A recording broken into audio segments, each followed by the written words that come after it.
Okay, so Arnold Schwarzenegger's character, Conan. Say it again? Arnold Schwarzenegger. That's close enough. I can't say it. Arnold Schwarzenegger. No, How do you say it? No, you said it totally normal right there, but but like it was funny. It was almost muffled. Yeah. Schwarzenegger. Like you're not completely confident in the way you're saying it. In your mouth. I was like, wait, is that So you're his like name? subliminally muting yourself?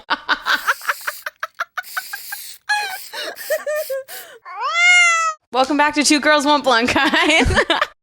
We're trying to get the energy there. We were on a boat yesterday for John's birthday. Yeah, that was fun. It was Happy fun. birthday. Yeah, thank you guys. This is our good friend, Jon Carden. He's a very funny stand-up comedian here in Austin, Texas. He's the host of Tammy's Boy podcast. You might have seen him at Skankfest or touring the country. Welcome, John.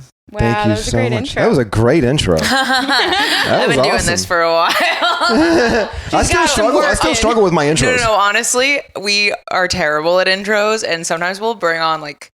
I remember one time we brought on this UFC fighter, and we just kept purposely calling him the wrong name. Was it Mickey? Yeah, Mickey Gall. Yeah, I know Yeah. Mickey. And We called him Gerard. yeah, we kept like switching them on purpose because Gerard was like, "There's one thing that Mickey hates, and it's being called the wrong name." Like, hey, Mikey, it's Mikey Gall. And he was like, He's what like, is I'm going it? to do you guys like CM Punk. Yeah, That would have Well, sucked. Yeah, that's probably the last fight he won. yeah. No, he's a very sweet boy. Yeah, Mickey's good. He's friends with Big J. They're all tight. Oh hell yeah. Oh, Yeah. everybody's connected. I forget because Mickey's been on like Joey Diaz's podcast a bunch. Mhm. I think like anyone in the UFC and comedy. We talked about this on another episode. They're like this, Yeah.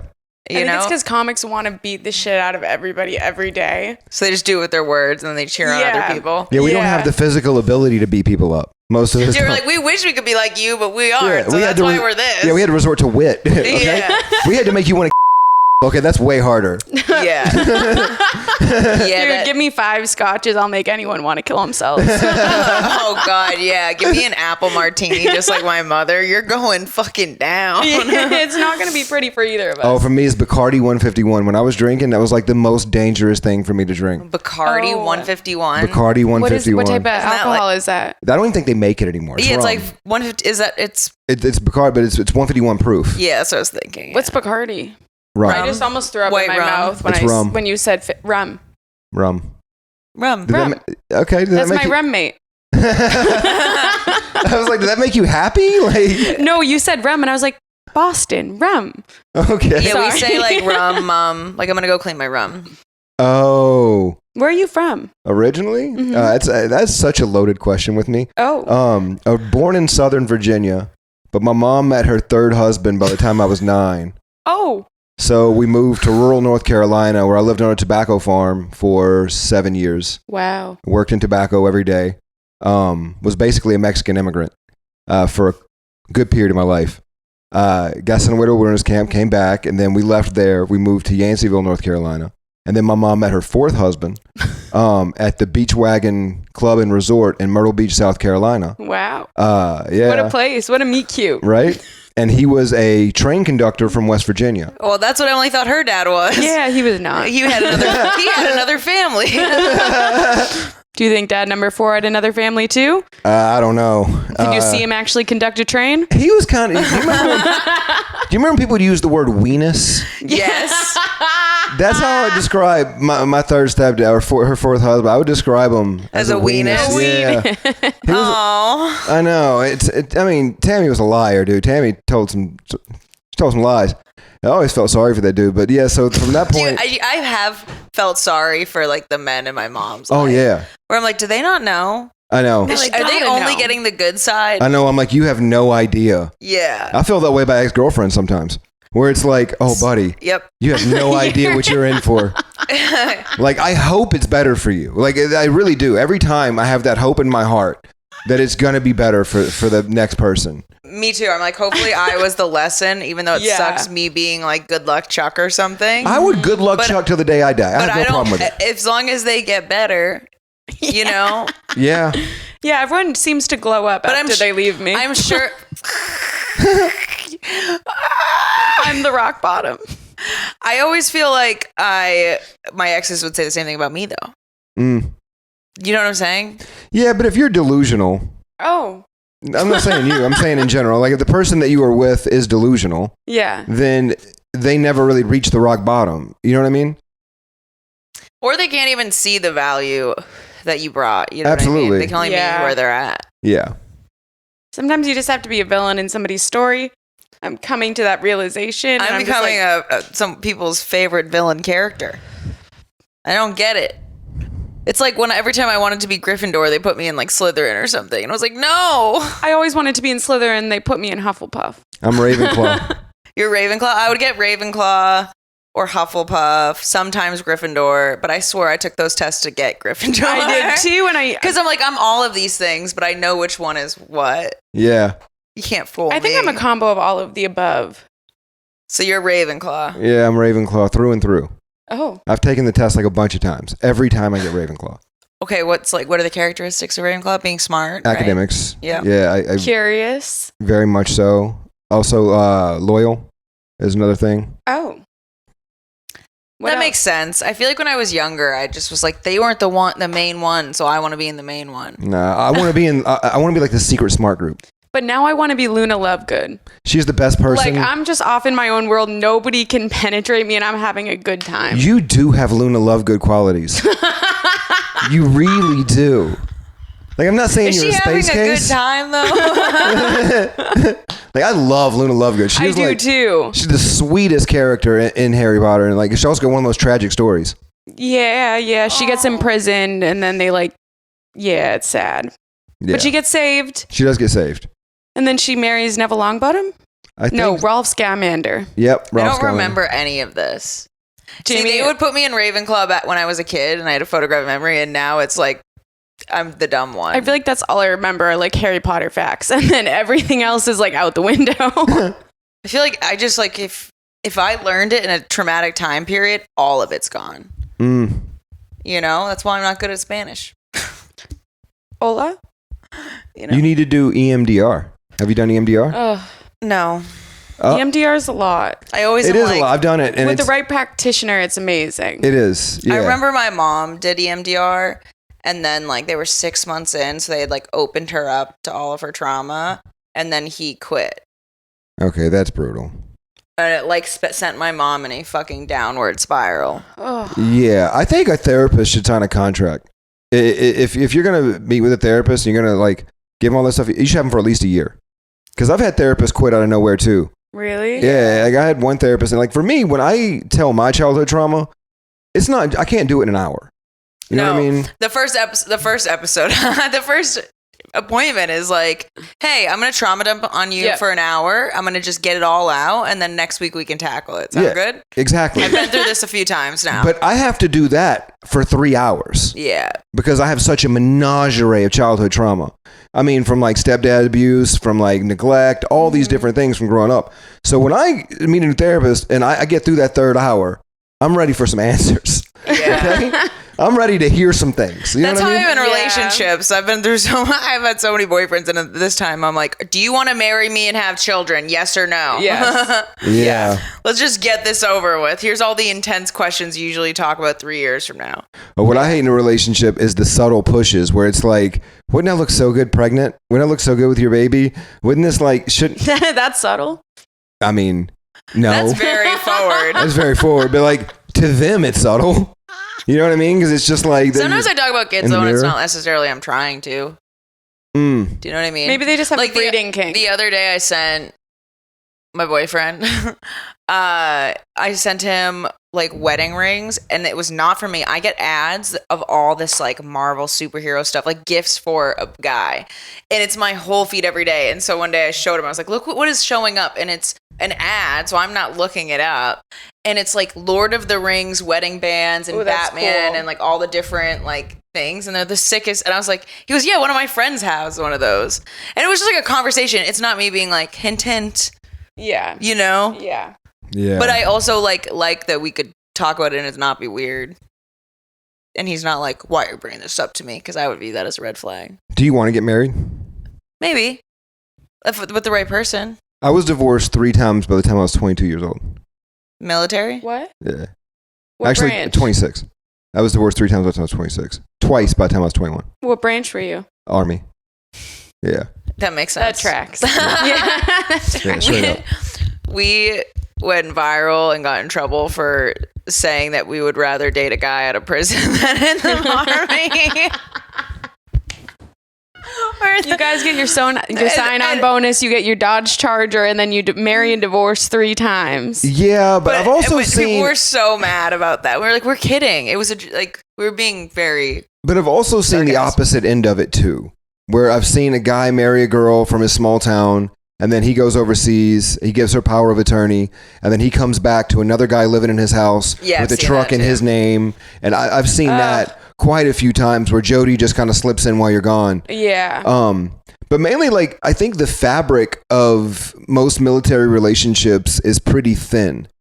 And because it's when your life is wavering like that, and you're just one order away from being somewhere completely different than you are. You have no control or say really over your own life. It is difficult to give yourself to, and completely give yourself to someone. You know what I mean? It's tough. And so I think that there's people that like, they do find love in the military and they do find, beautiful things, but everything in the military feels so temporary. That makes sense. And it's like you're wondering why this guy is acting crazy at a club at 1:30 in the morning and sleeping with fat chicks all the time. It's because he thinks he's going to die next month. And that's terrifying for your young kids in the military. Absolutely. Like your babies. 18 to 19 years old, no life experience whatsoever. You know what? I get that a little bit because, we had Chris Cilio on and he was like, if I had known I was going to go blind after surgery, because that's how he went blind. He was like, I would have spent my last night doing something different, like going to a strip club, seeing my last pair of titties. Oh, what a way to go out. But instead he said he had 5 guys with 5 guys.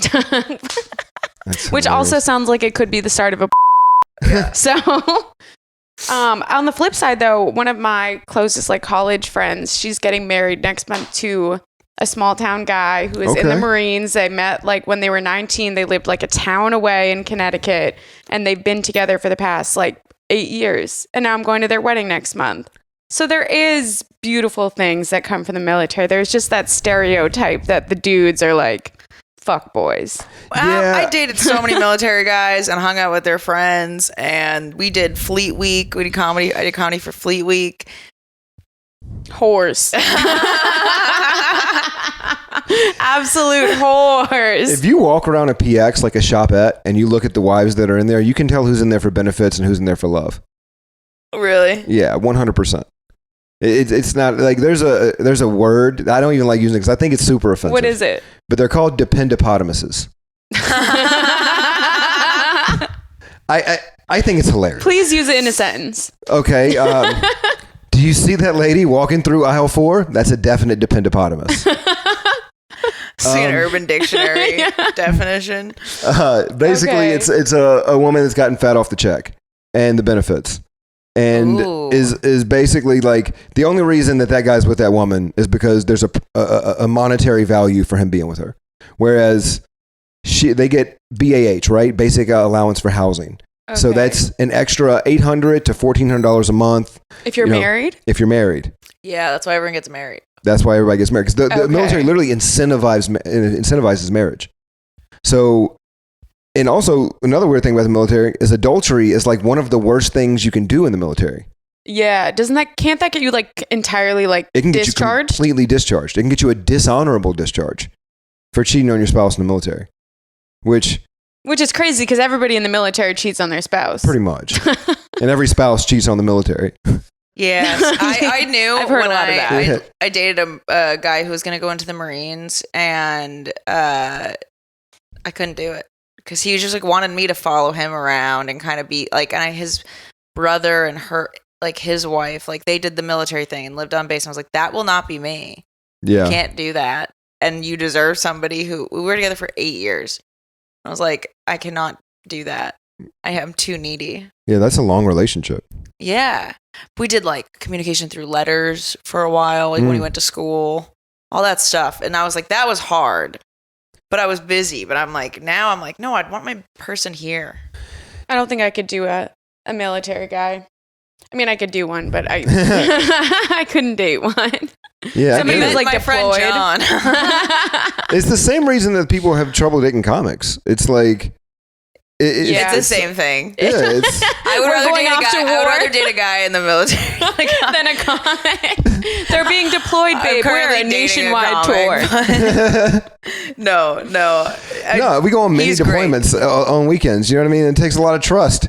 It does. When you're going on those weekends. And the comics are also whores. Yep. I mean, I've done weekends where I think something's good, back here, and then I leave and come back and something's happened. Yeah. And I mean, it's happened. That's crazy. Do you think cheating should end a relationship? Yes. Yeah. Depends on the relationship.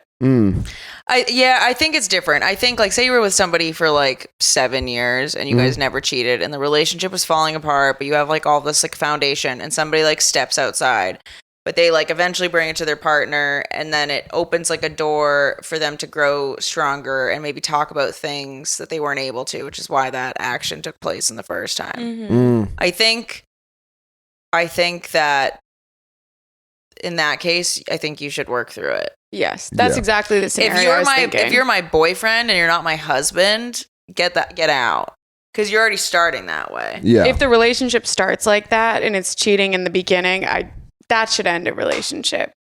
But I think I don't know, there's so many, like, if you got kids, you got a house, maybe that's the rock bottom you guys both needed to hit to make changes within yourselves to work together. I think that you can grow from that. Yeah. When I told my mom that my dad was cheating, she was like a single mom, no college, no like work experience. She was a stay-at-home mom.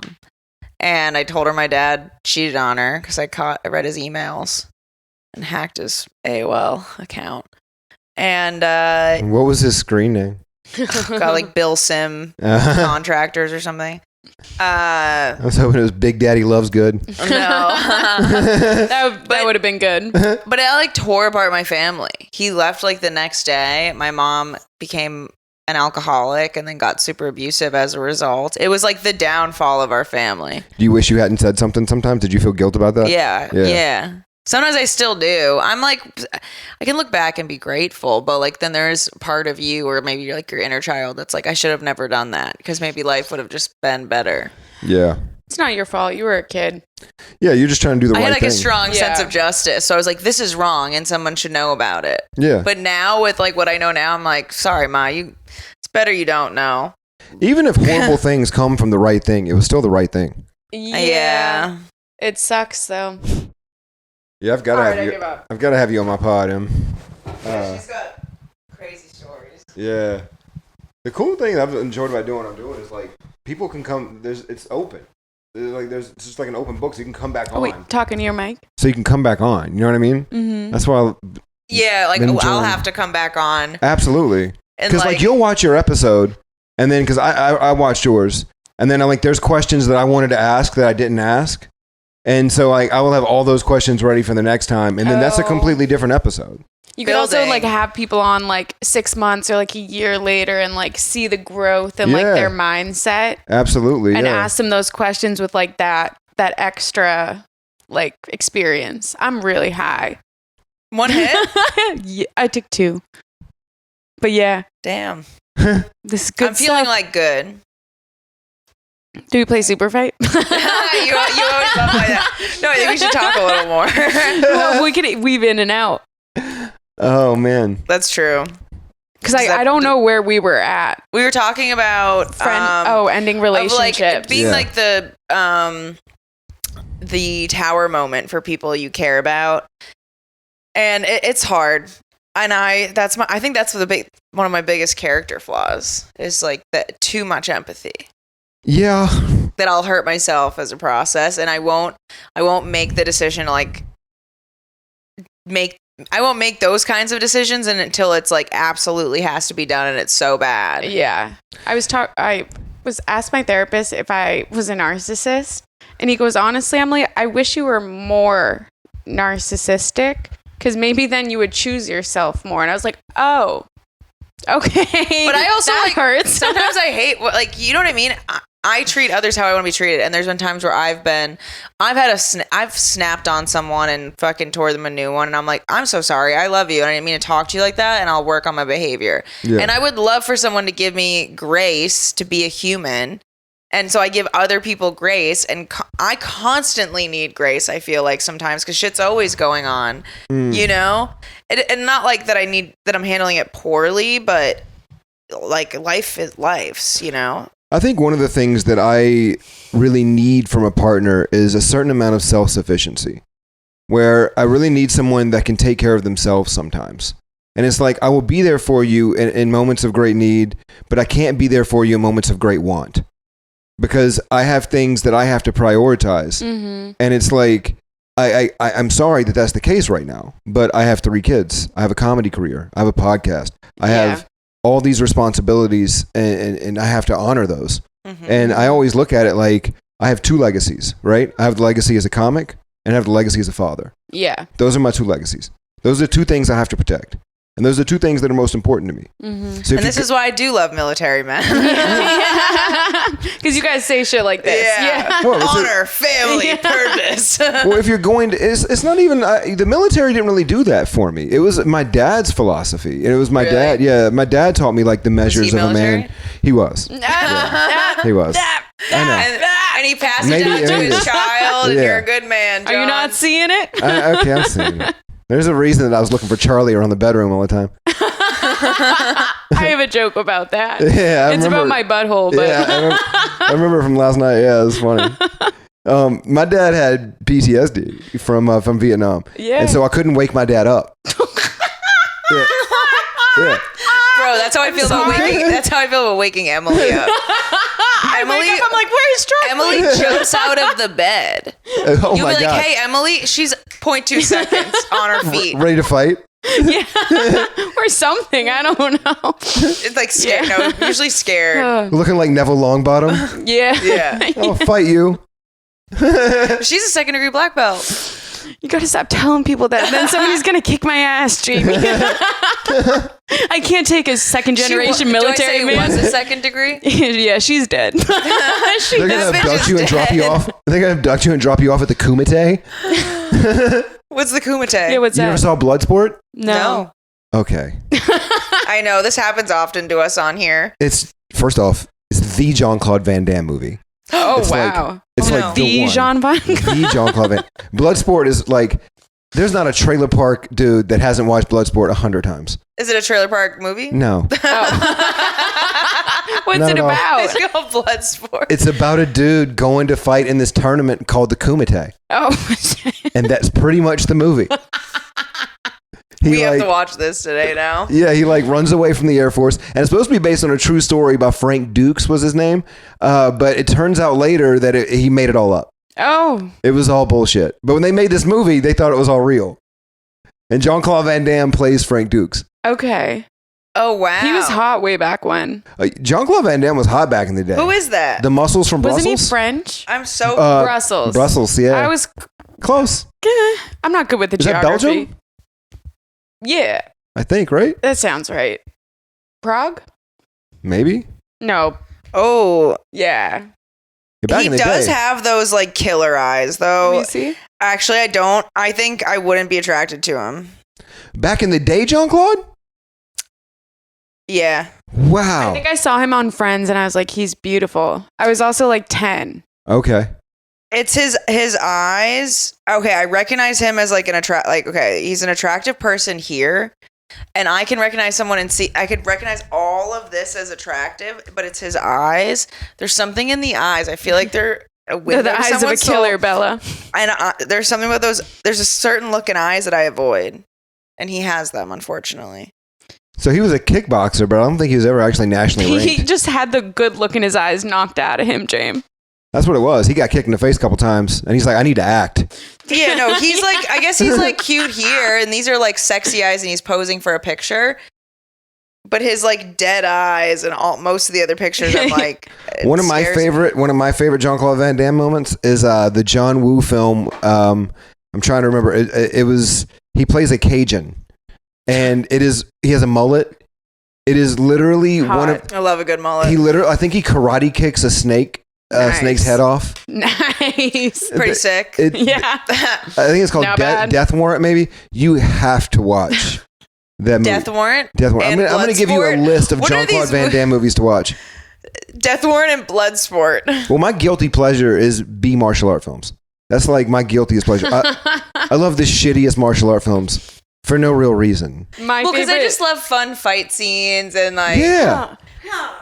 yeah. Like, have you guys ever seen The Raid? No. Have you seen the Teenage Mutant Ninja Turtles live Every action? single one of them. I went and saw the first one the day it came out in 1991. Yeah, Okay. that's how old I am. Those are the martial arts films I like. Okay. The Teenage Mutant Ninja Power Rangers? Turtles. Power Rangers? Oh, I wanted to be the pink one. Yeah. I wanted to be the green one. Everybody did. That dagger? Do, do, do, do, do, do. I always wanted to be the pink one because I was a girl. No, I think I wanted to be the black one. I just always liked the color black, and I was like, it's kind of badass. It is badass. I don't know. I just wanted to be something other than what I was. If you go back and watch those episodes of Power Rangers, it's so cringe. It's so bad. I literally watched an episode like last week, and It's I was like, like- this is really bad, and we were obsessed with this. Yeah, and none of the Power Ranger stuff was filmed in America. All that stuff was filmed in Japan because it was cheaper. Oh. Okay, what was your favorite cartoon growing up? Oh, that's a tough one because I was a latchkey. I Wait, was a can we kid that was guess? left around. Can we guess? Yeah, guess. Okay. The Three Stooges. That's not a cartoon. How old are you? I was 38. just calling you old. Hey, I'm close to his age. Oh. Fucker. I guess I'm calling you And both. you're close to Fuck you. close to mine. I know, I'm getting old. I know. I turned 38 yesterday too. Let's not act like I'm fucking ancient over What here. was your favorite cartoon? Oh man, the Batman when I was little, Batman Teenage Mutant Ninja Turtles when I was like young. As I got older, I liked Rocco's Modern Life. All the Nickelodeon, like Doug, Real Monsters. Yep. Real Monsters kind of freaked me out. It scared me, so I can only watch it sometimes. Yeah, I and don't like think they I've ever collected seen that. toenails for currency, and it still lives in my What? head rent free. Oh, I used to bite my toenails off as a kid. What? I was a weird one. I would have been rich in that show.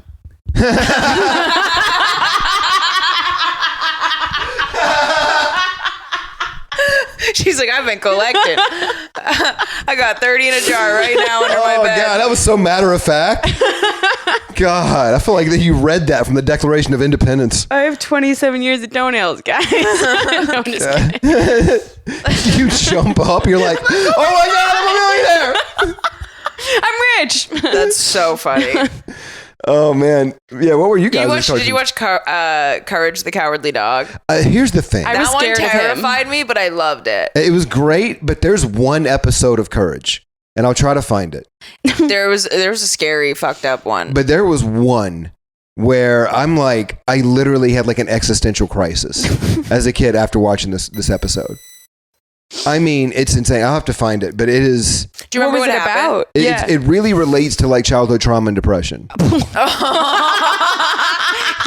like, No that was the wonder. episode that made me question. Yeah, You went and through a shrooms trip while watching that oh my God. episode. And I grew up, with like lots of crazy stepdads.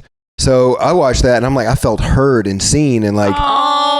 I know, but also like you see the damage that's being caused from it. You know what I mean? And you see like, it's literally And you're like, looking, this is happening to me, and then you're almost mourning the fact that you're a kid and it's happening to you. Yes. Have you ever visited your inner child? Have you ever done that? Yeah. Yeah. She's right here. I'd hug her. Yeah, that was hard Sometimes for me. I've taught, you know what I notice? I'll talk to my friends and give them advice. And we do this, and sometimes we'll like catch each other. Which really just goes to show like practicing it and acknowledging it. But we'll be like, don't talk to my friend like that. Do you know what I mean? Or like, so if she'll say something negative about herself, I'll be like, hey, don't talk to my friend like that. And like sticking up for her. And it's Reparent. like, it's like reparenting and rewiring. Like, oh, okay, I shouldn't be talking like this.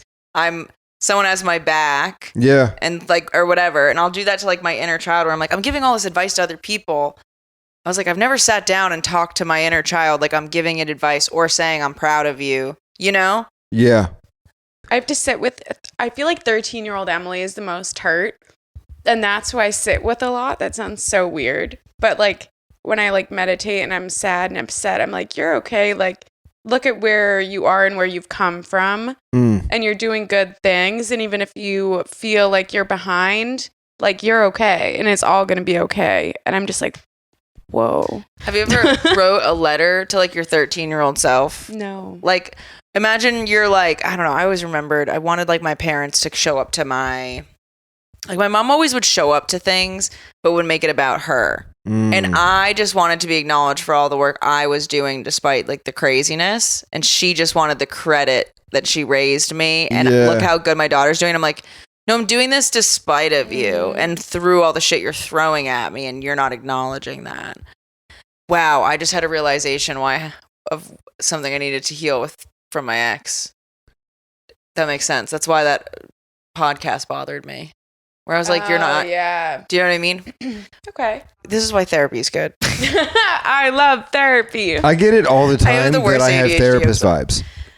All the time people tell me that. Well, my first interaction with you, and I feel very like comfortable and safe with you, like off the bat, like your energy.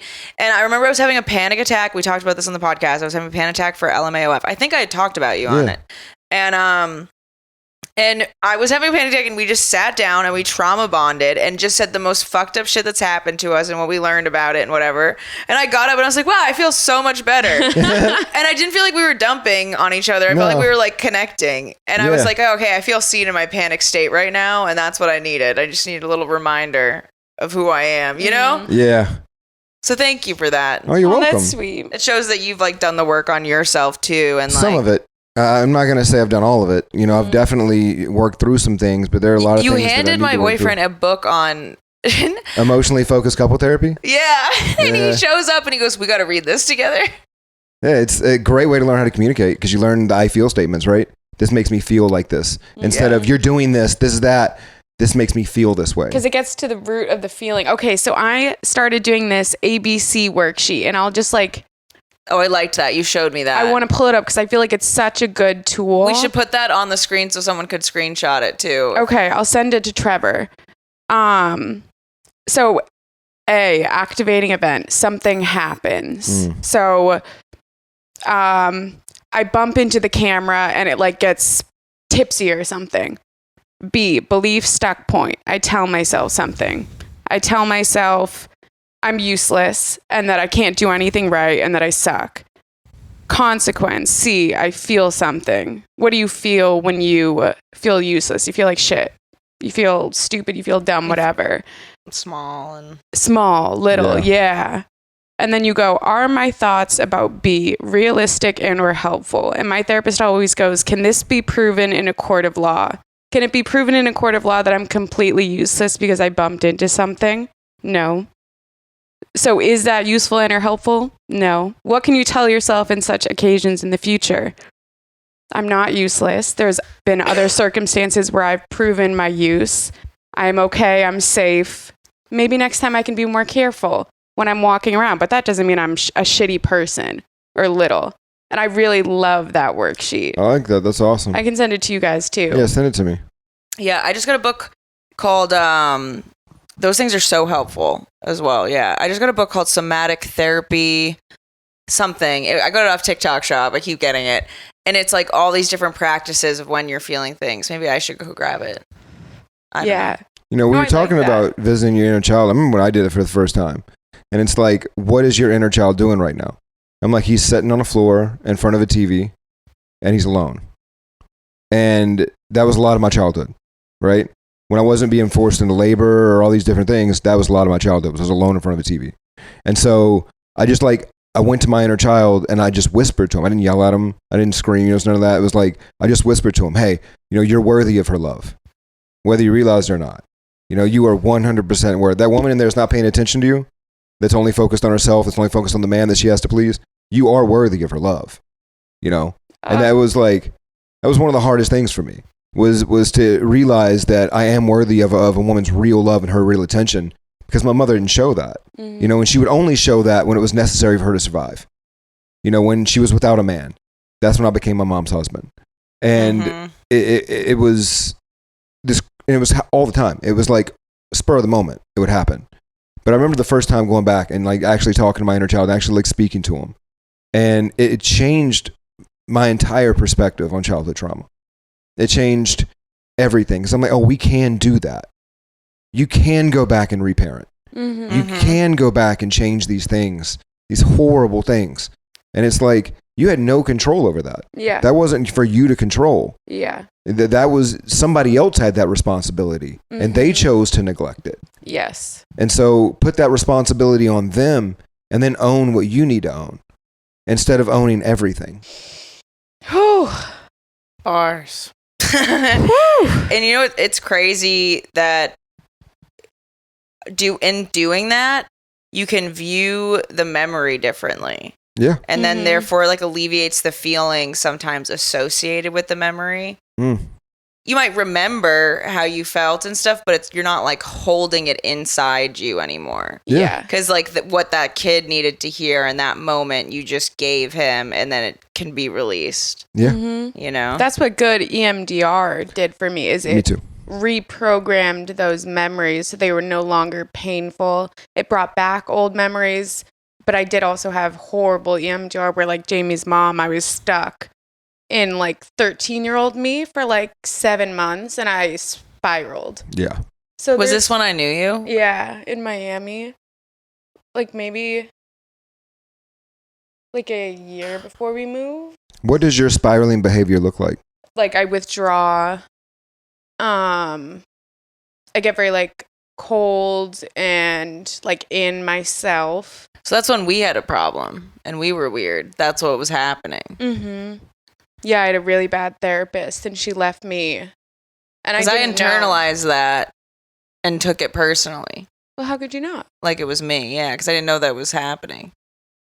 I didn't realize until after the fact that was what was happening. It took me a while to even like identify like that I was so in that. When I feel 13, I was in like my heart and I didn't realize I was so low. Damn, I'm sorry I didn't know that. No, that's okay. I feel like this is a healing podcast. We do this all the time. Like, this is awesome. Like, I'm just watching you guys heal in front of my eyes. Like, this is great. Yeah, it was just like, wait a second. That's why I was like, when was this? And I was like, wait, that you were going through this, and I'm sitting here going, my roommate hates me, and I got so low. I'm sorry. I'm sorry. No, yeah, no. Well, thank you, because I never got like an answer about it. Mm-hmm. This is the first time. Dude, therapy works. I'm telling you, there's something about me. I don't know what it is. I don't know what it is. I get like my favorite thing I've been called since I started doing my pod is Dr. Philbilly. That's so funny. I'm gonna make shirts. Okay, Dr. Philbilly is one of the funniest things. That's so funny. Yeah, 'cause I don't know what it is. It's just like you're right. We've done work. I'm comfortable talking about this stuff, and more than that, I think I want everybody else to be better.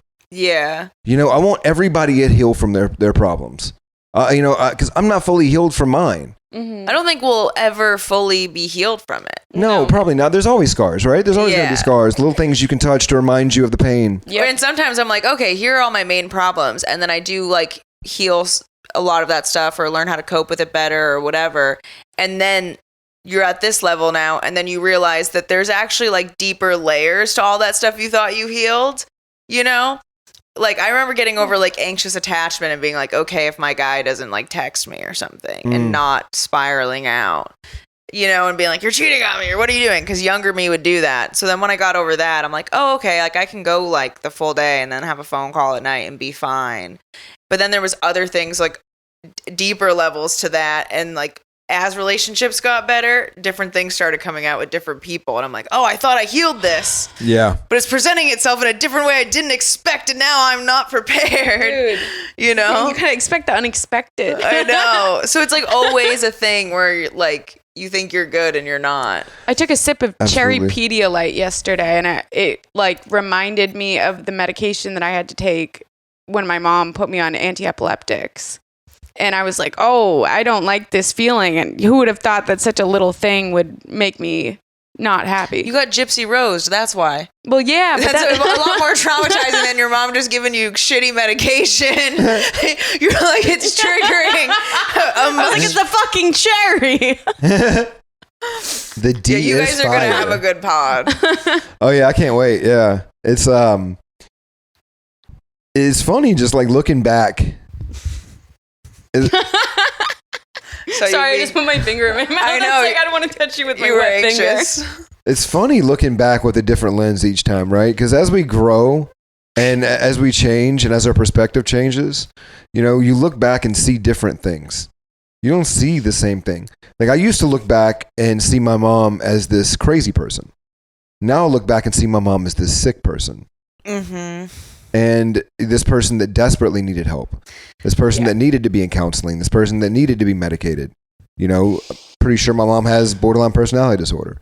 And that would make sense why most relationships that I get in, I find out later on that in some way there's a personality disorder. I attract a lot of people with some type of personality disorder too. Like I feel like Me a lot too. of our My friends mom have has been. definitely had one. Yeah. My like dad my was a mom's got to. charismatic cheater and very funny, and my mom was. He would have been a comedian. My mom is basically me with a severe personality disorder and alcoholism. That was the Jew dad, right?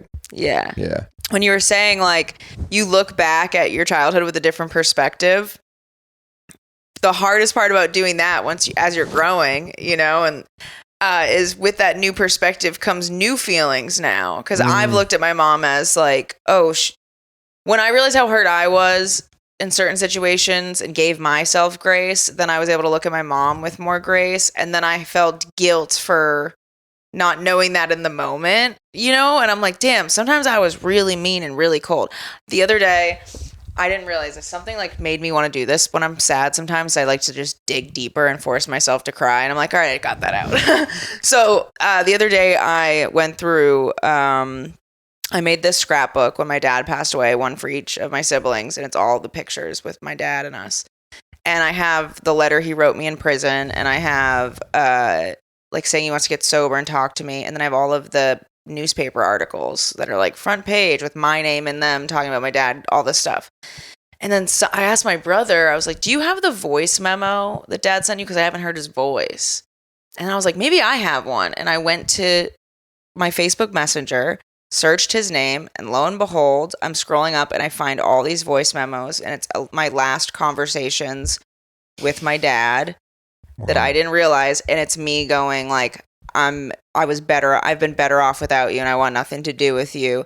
And it's voice memos of him being like, please, Jaime, I love you. I want you in my life. Like, I'm so sorry. Like, just like begging me for forgiveness. And it like seems pretty genuine, but I couldn't trust him because he was a former drug addict. And I'm so mean. I'm like, I just want you for your money. You've done enough and you've ruined our family. Like, you're a scumbag. And I'm like, and the dates line up like right before he died. And I was like, holy shit. It was just years of him trying. Damn. Yeah. And so then I looked at that and I was like, because I had already had the like appreciation for him and healed that kind of, and like forgiveness. But looking at how I reacted to it, now I have to heal. And forgive yourself. And forgive myself for that. Yeah. Because you also have to give yourself grace because he was in active addiction during those times, and you were right to protect yourself. I think he was sober for like 2 years, and then something happened and he got back into it. I think more than that, you just have to remember the person you were isn't the person that you are.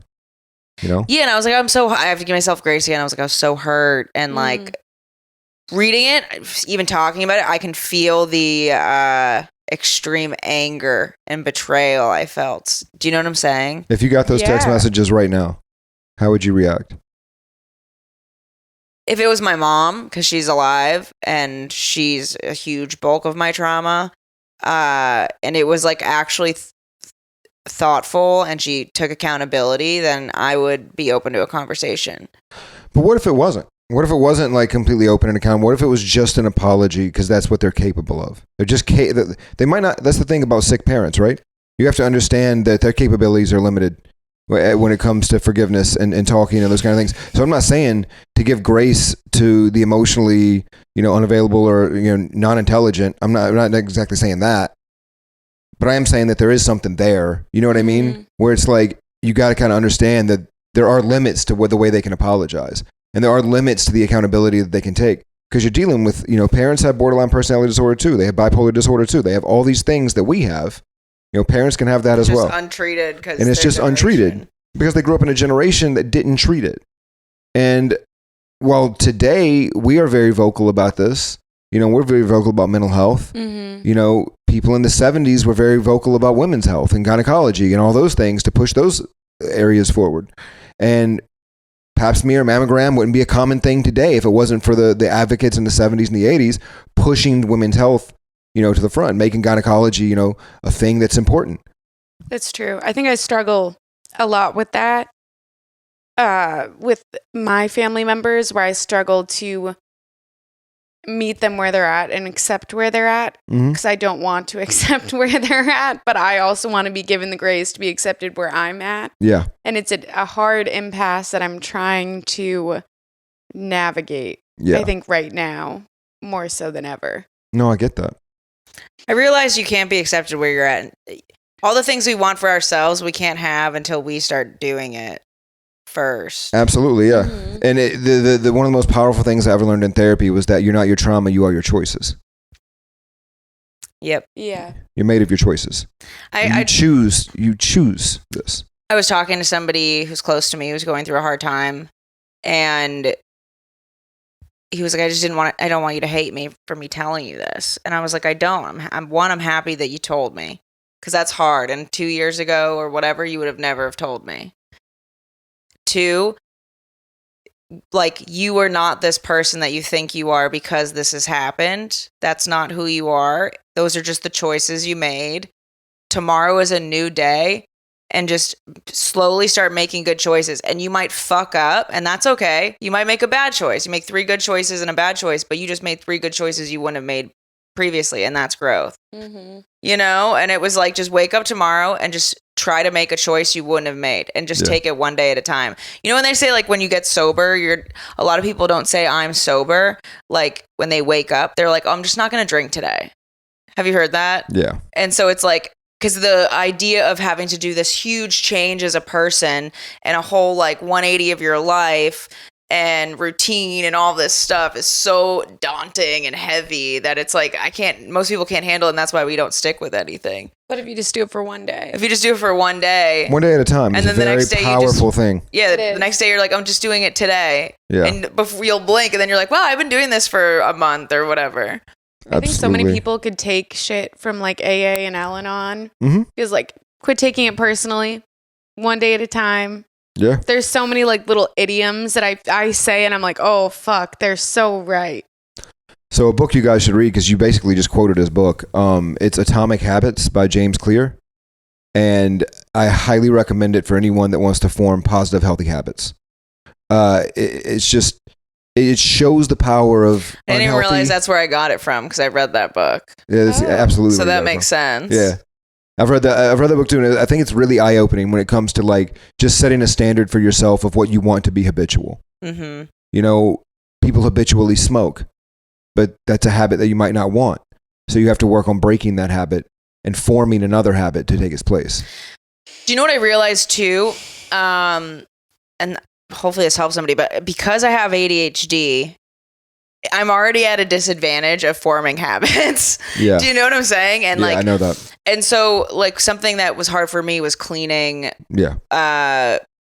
Or, like, taking care of something right away when it needs to be done, right? Like washing a dish when you put in the dishes, or like wiping down the counter in the bathroom. I won't do it if the cleaning products are not right there where I can see and are easy. Like, I'll forget about it. So I started putting cleaning products in, like, different areas of my room or my bathroom or the house. So there's, like, something there that I need, that it just makes it easy for me to do. Mm-hmm. And by me creating small little habits for my own self and personal stuff, because a lot of my trauma, I think, the things I struggle with now has to do with ADHD. Like, if I'm in burnout or I can't do anything or can't focus, now I'm having anxiety, and that anxiety causes stress, and then I'm snapping on something. It bleeds into it, or I'm more sensitive in a relationship, and now I'm like, you know. But if I have those core habits for myself, it makes a lot of the other things a lot easier to tackle. Yeah. This is bunk. You want to go first, John? You got to go first and show me how it's done. All right. Okay. I'll go first. Mine said pick a celebrity, and based on what I got, I'm going to do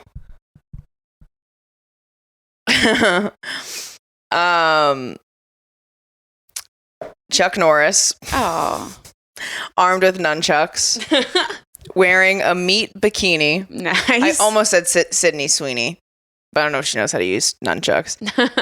In a hot air balloon. Okay. Okay. I have an owl armed with a nail gun, riding a broomstick, also armed with a bacon-wrapped baseball bat. A lot of meat-related stuff going on. You should pick a new one. Owl Because sucks. we've got like 2 of those like character cards before. Yeah, because judging by mine, you guys are cooked. Really? Okay, what's yours? Terminator. Shoots poison darts from nose. Okay. Death. You know what I mean? Yeah, he's taking down my hot air balloon. Okay. Slows time when eyes are closed. So he doesn't even need to look at you to hurt you. You know what I mean? He can close his eyes, time slows. Your owl powers are gone. Yeah, but I'm Chuck Norris, and Chuck Norris, I feel like could take the Terminator. But the Terminator's wearing a flaming tutu. And that's the deciding factor. And Arnold That's Schwarzenegger. nothing Chuck Norris can't handle or hasn't seen. Arnold Schwarzenegger in a flaming tutu shooting poison darts from his nose. Dude, that's just a wet dream. Chuck Norris? I don't know. The Chuck Norris? Guys, an owl? Who? Who? Chuck Norris doesn't get a pass just because of the lore. Why not? Cause He has the lore for a reason. it's more like, what have you done for me lately? Chuck Norris is not a character. The Terminator lives forever. Terminator will never die. Another actor can play the Terminator. No other actor can play Chuck Norris. Except for Chuck Norris's Even- trans son. But we're talking about the Terminator if he's here in real life, and it's not an actor. It's an AI bot. It is, but it's from the future. So he's already killed Chuck Norris. What? I have faith in my guy. All right, now I think duke he it might out. run away scared and high. I'm just saying, the Terminator is from a future where Chuck Norris no longer exists. So maybe Chuck Norris already lost that fight. Maybe the Terminator can suck my dick. And that's I'm in point a to meat John. bikini. What if the Terminator's attracted to meat bikinis? He really What if likes the Lady Terminator's Gaga. gay? A fucking robot. What if the Terminator's gay? A gay robot? But then he would fuck the shit out of Chuck Norris, and Chuck Norris would die. Yep. Or he'd be his little Bitch twink boy, yeah. Chuck Norris is a Chuck twink Norris's boy. fuckbot. The Terminator is just Chuck Norris's sex doll. Yeah, I think he could, you know. The Terminator's use his like, I love you. He could use I his want your charisma. clothes, your boots, and your motorcycle. Yeah, they fall in love. He's getting out of there, one way or another. Oh, man. His deception's high. All right, do we pick another character? Yeah. Yeah. I'll take your cards. Okay. All right, choose your person. Oh, my Fuck. God. That's Choose, hilarious. choose your attributes.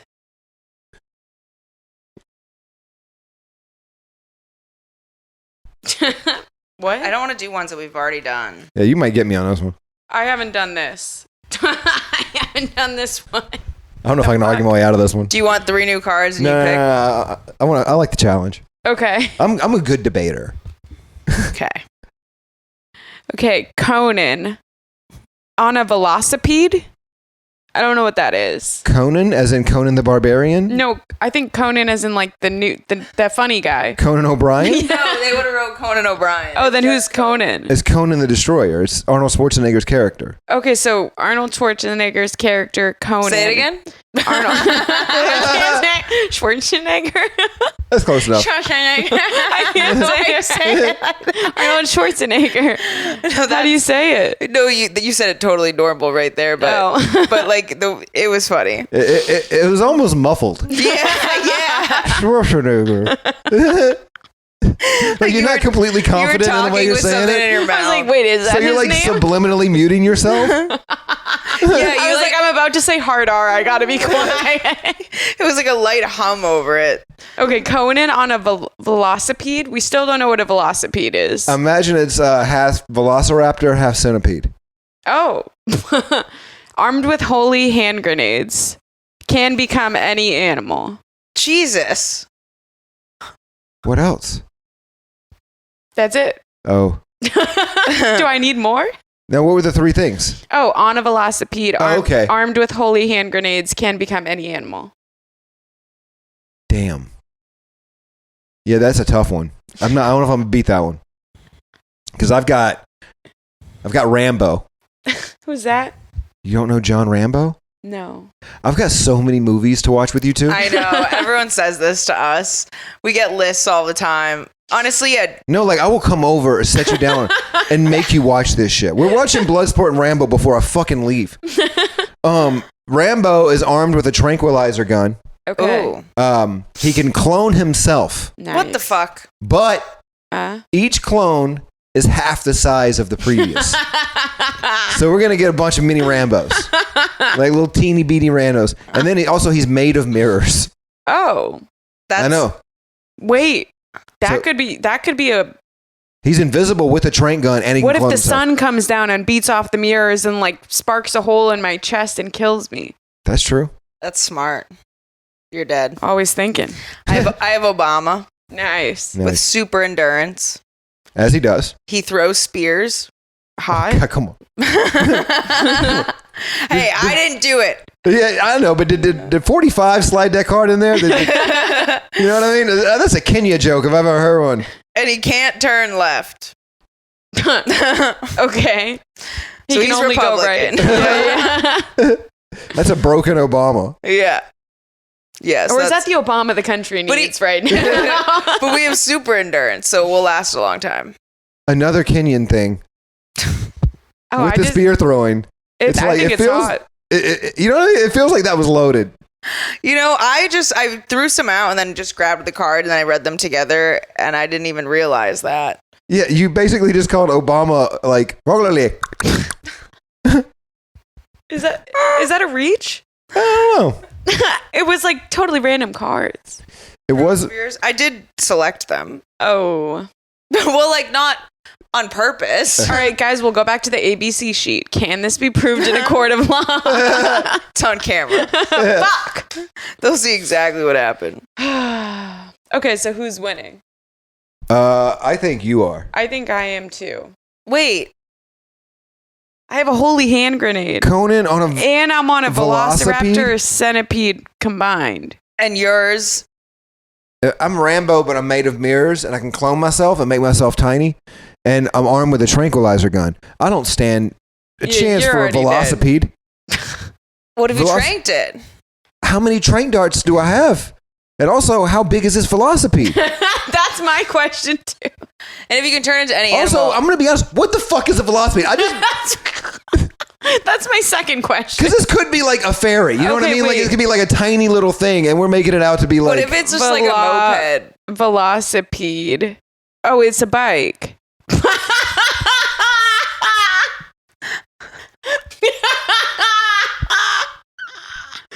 That is not what I was picturing a velocipede to be. I was picturing something way more mythical. Okay, I'm sorry, but you're going the fuck down.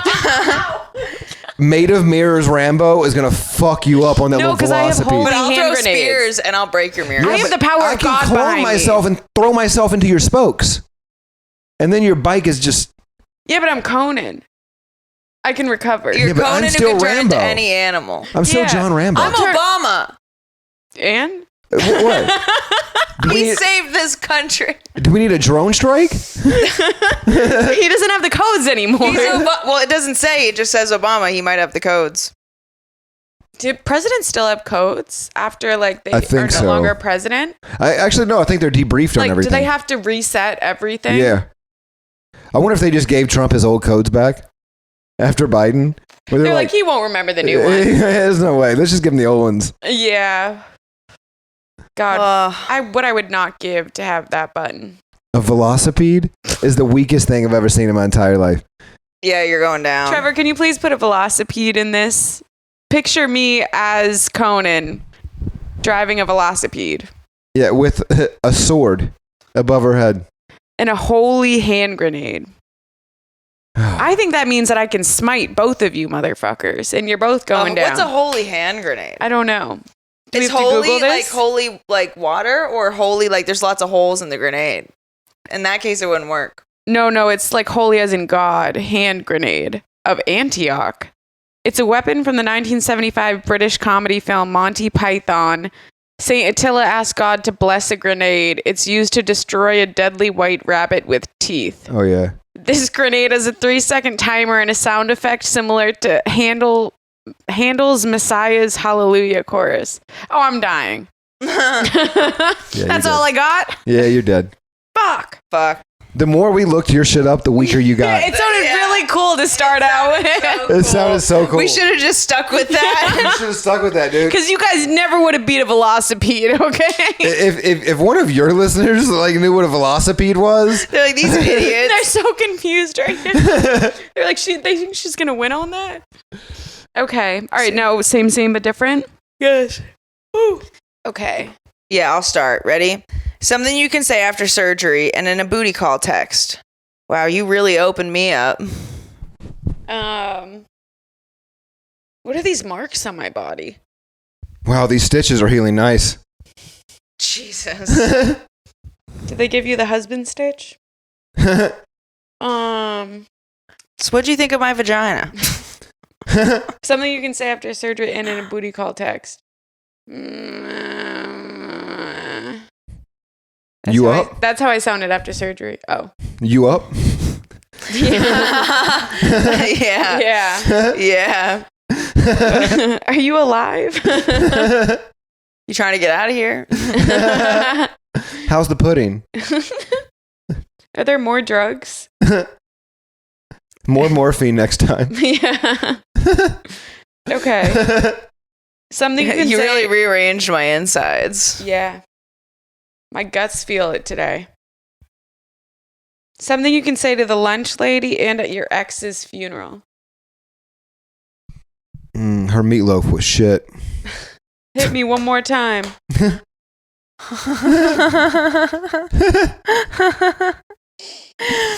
Ex's funeral into a lunch lady. Should have came back for seconds. No more peas. Something you can say at the water park and when you get a boner at a funeral. Put that away. Sir, your penis is out. There are children here. This is a tough one. What goes up must come down. This is going to be a wet one. Yeah, there it is. That was hard. Yeah. They're hard. I like that we're doing the funeral. I'm glad I brought lotion. Do you think Grandma has any extra? That doesn't make sense. Do you think anyone notices my raging boner? You got a new one? Some of them are hard. Something you could say while checking into a hotel and while being held at gunpoint. Please just take my fucking card. Just take all my money. Yeah. What do you mean you don't take cash? Are you going to traffic me? Checking into a hotel and being held at gunpoint? Something you can say at Christmas dinner and at a brothel. I'm coming back for seconds, thirds, fourths, fifths, till I just can't take it anymore. How much to slap the ham?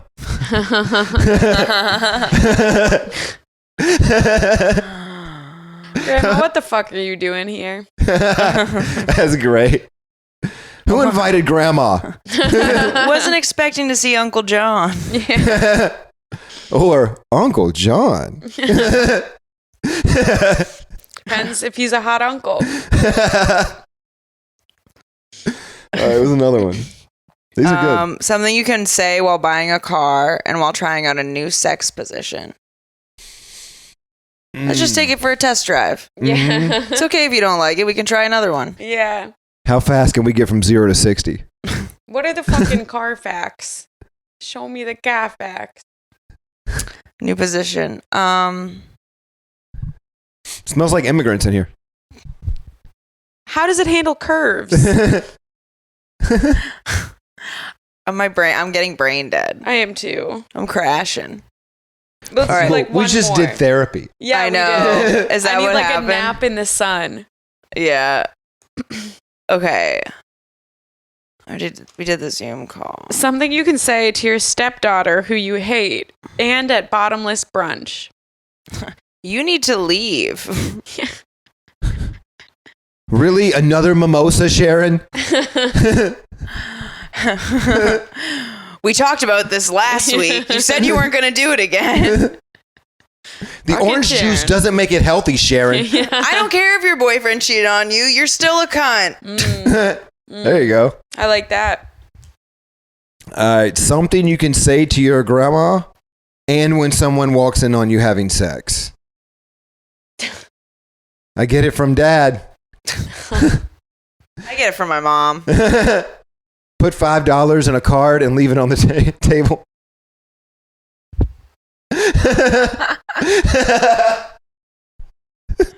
All that trauma is causing me to dissociate and shut down. That's something you could say to your grandma and while being caught having sex. Yep. Oh, that's true.